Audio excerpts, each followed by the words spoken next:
আজ রাজধানীর একটি হোটেলে অনুষ্ঠিত হয়েছে নবম জাতীয় পে স্কেল নিয়ে একটি বিশেষ সেমিনার। উপস্থিত ছিলেন দেশের খ্যাতনামা অর্থনীতিবিদ, প্রশাসনিক বিশেষজ্ঞ, ব্যাংকার এবং বিশ্ববিদ্যালয়ের শিক্ষকরা। তাদের বিশ্লেষণে উঠে এসেছে পে স্কেলের বিভিন্ন দিক। ইতিবাচক প্রভাব যেমন আছে, তেমনি চ্যালেঞ্জও কম নয়। আসুন জেনে নিই বিশেষজ্ঞরা কি বলছেন।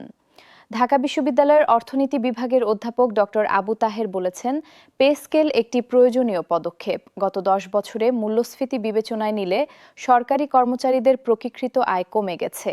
এই বেতন বৃদ্ধি সেই ক্ষতি পুষিয়ে নেওয়ার একটি প্রচেষ্টা। তবে তিনি সতর্ক করেছেন যে এই বেতন বৃদ্ধির ফলে মূল্যস্ফীতি আরও বাড়তে পারে। সরকারকে মুদ্রানীতি এবং আর্থিক নীতি সমন্বয় করতে হবে। বাংলাদেশ ইনস্টিটিউট অব ডেভেলপমেন্ট স্টাডিজের গবেষক ডক্টর নাজমা খাতুন একটি ভিন্ন দিক তুলে ধরেছেন। তিনি বলেছেন, পে স্কেল শুধু অর্থনৈতিক বিষয় নয়, এটি একটি সামাজিক চুক্তি। রাষ্ট্র তার কর্মচারীদের প্রতি দায়বদ্ধ। যারা জীবন উৎসর্গ করে রাষ্ট্রের সেবা করছেন, তাদের ন্যায্য পাওনা দেওয়া রাষ্ট্রের নৈতিক দায়িত্ব। তবে এই দায়িত্ব পালনের সাথে সাথে কর্মদক্ষতা বৃদ্ধির ব্যবস্থাও নিতে হবে। সাবেক অর্থ সচিব মাহবুব আহমেদ পে স্কেলের আর্থিক টেকসই নিয়ে প্রশ্ন তুলেছেন। তিনি বলেছেন, বর্তমানে সরকারের রাজস্ব আদায়ের চিত্র খুব একটা সুবিধাজনক নয়। জিডিপির মাত্র 9% কর আদায় হচ্ছে, যা প্রতিবেশী দেশগুলোর তুলনায় অনেক কম। এই অবস্থায় বড় ধরনের বেতন বৃদ্ধি কিভাবে টেকসই হবে?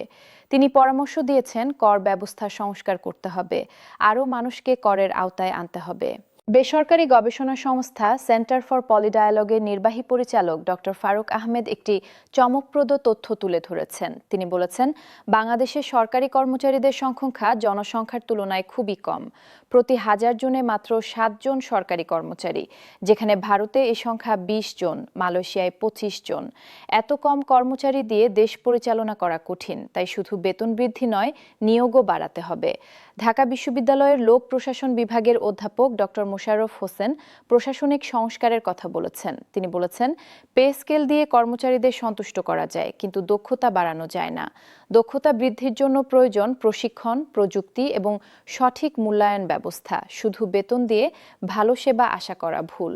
বিশিষ্ট ব্যাংকার এবং অর্থনীতিবিদ ডক্টর জায়েদ বক্ত পে স্কেলের বহুমুখী প্রভাব নিয়ে কথা বলেছেন।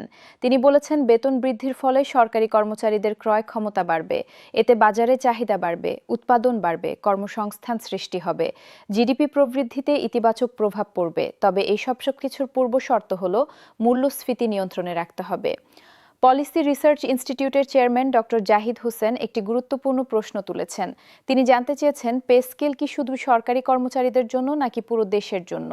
যদি পুরো দেশের জন্য হয়, তাহলে বেসরকারি খাতের কর্মীদের কি হবে? তাদের বেতনও কি বাড়ানো উচিত নয়? বর্তমানে প্রায় 90% মানুষ বেসরকারি খাতে কাজ করে। তাদের স্বার্থ বিবেচনা করতে হবে।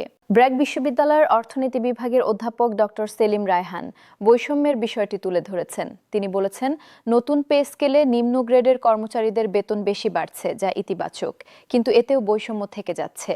একজন সচিব এবং একজন পিয়নের বেতনের পার্থক্য এখনো অনেক বেশি। উন্নত দেশগুলোতে এই পার্থক্য অনেক কম। আমাদেরও এদিকে নজর দিতে হবে। জাতীয় রাজস্ব বোর্ডের সাবেক চেয়ারম্যান ডক্টর নাসিরউদ্দিন আহমেদ কর ব্যবস্থা নিয়ে কথা বলেছেন। তিনি বলেছেন, বেতন বৃদ্ধির পর অনেক কর্মচারী উচ্চতর কর স্ল্যাবে চলে যাবে, কিন্তু আমাদের কর ব্যবস্থা এত জটিল যে অনেকে সঠিকভাবে কর দিতে পারে না। কর ব্যবস্থা সহজ করতে হবে, ডিজিটাল ট্যাক্স রিটার্ন চালু করতে হবে, এতে রাজস্ব আদায় বাড়বে। বাংলাদেশ পরিসংখ্যান ব্যুরোর সাবেক মহাপরিচালক ডক্টর রফিকুল ইসলাম একটি চিত্তাকর্ষক বিশ্লেষণ তুলে ধরেছেন। তিনি বলেছেন, পে স্কেল বাস্তবায়নের পর মধ্যবিত্ত শ্রেণীর আকার বাড়বে। একটি শক্তিশালী মধ্যবিত্ত শ্রেণী দেশের উন্নয়নের জন্য অপরিহার্য। মধ্যবিত্তরাই শিক্ষায় বিনিয়োগ করে, সঞ্চয় করে, ব্যবসায় উৎসাহিত হয়। তাই পে স্কেল দীর্ঘমেয়াদে দেশের জন্য মঙ্গলজনক। ইন্ডিপেন্ডেন্ট ইউনিভার্সিটির অধ্যাপক ডক্টর আসিফ নাজরুল আইনি দিক নিয়ে আলোচনা করেছেন। তিনি বলেছেন, পে স্কেল শুধু প্রশাসনিক সিদ্ধান্ত নয়, এটি একটি আইনগত অধিকার। সংবিধানে বলা আছে, সমান কাজের জন্য সমান মজুরি। পে স্কেল সেই নীতি মেনে তৈরি করা হয়েছে কিনা তা দেখা দরকার। তিনি বলেছেন, কিছু ক্ষেত্রে এখনও বৈষম্য রয়ে গেছে, যা দূর করা উচিত। বাংলাদেশ ব্যাংকের সাবেক গভর্নর ডক্টর আতিউর রহমান মুদ্রানীতির প্রভাব নিয়ে কথা বলেছেন। তিনি বলেছেন, পে স্কেল বাস্তবায়নের পর বাজারে অর্থের যোগান বাড়বে, এতে মূল্যস্ফীতির চাপ আসবে। কেন্দ্রীয় ব্যাংকে সুদের হার সমন্বয় করতে হতে পারে। ব্যাংকিং খাতে তারল্য নিয়ন্ত্রণ করতে হবে। সামষ্টিক অর্থনৈতিক স্থিতিশীলতা বজায় রাখা চ্যালেঞ্জ হবে। পাওয়ার অ্যান্ড পার্টিসিপেশন রিসার্চ সেন্টারের নির্বাহী পরিচালক ডক্টর হোসেন জিল্লুর রহমান সুশাসনের প্রশ্ন তুলেছেন। তিনি বলেছেন, শুধু বেতন বাড়ালেই সুশাসন আসবে না, জবাবদিহিতা নিশ্চিত করতে হবে, দুর্নীতি রোধ করতে হবে, স্বচ্ছতা আনতে হবে, নাগরিকদের অংশগ্রহণ বাড়াতে হবে। পে স্কেলের সাথে এই সংস্কারগুলো সমান্তরালভাবে চলতে হবে।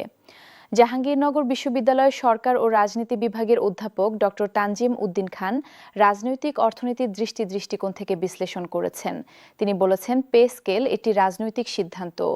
কোন সরকার এটি বাস্তবায়ন করলো, কিভাবে করলো, কার স্বার্থ রক্ষা করলো, এসব প্রশ্ন গুরুত্বপূর্ণ।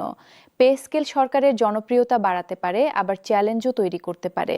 নর্থ সাউথ ইউনিভার্সিটির ব্যবসায় প্রশাসন বিভাগের অধ্যাপক ডক্টর মুনিমা সুলতানা বেসরকারি খাতের প্রভাব নিয়ে আলোচনা করেছেন। তিনি বলেছেন, সরকারি বেতন বৃদ্ধির পর বেসরকারি কোম্পানিগুলোর ওপর চাপ আসবে, কর্মীরা তুলনামূলক বেতন দাবি করবে।